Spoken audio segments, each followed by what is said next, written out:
Yet the Rhine is the limit of the Germans' aggression, and the Romans, with 8 legions, have tamed them, enslaving the prisoners and driving the entire nation to seek refuge in flight.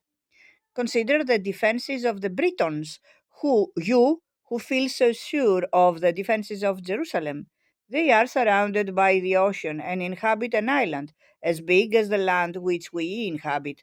Yet the Romans crossed the sea and enslaved them, and 4 legions keep that huge island quiet. But why?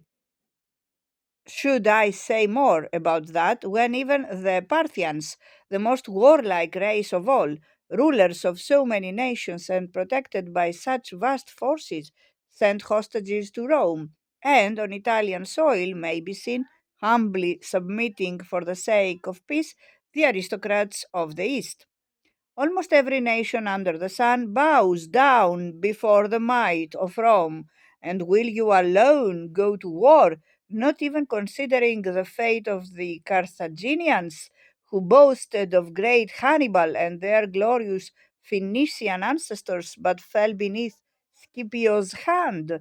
The Kyrenians, Spartans by descent, the Marmaridae, a race that extends to the waterless desert, Syrtes, whose very mention terrifies, Nazamonians, Moors, Numidians, with their vast numbers, none of them could resist Roman skill at arms.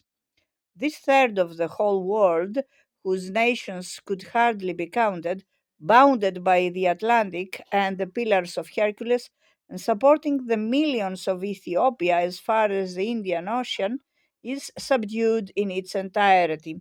And apart from the regular crops, which for 8 months of the year feed the whole population of Rome, these peoples pay tribute of every kind, and for the needs of the empire willingly submit to taxation. And unlike you, they take no offense when given orders, though only a single legion is quartered in their midst. But why should we go so far for evidence of the Roman power when we can find it in Egypt, our nearest neighbor?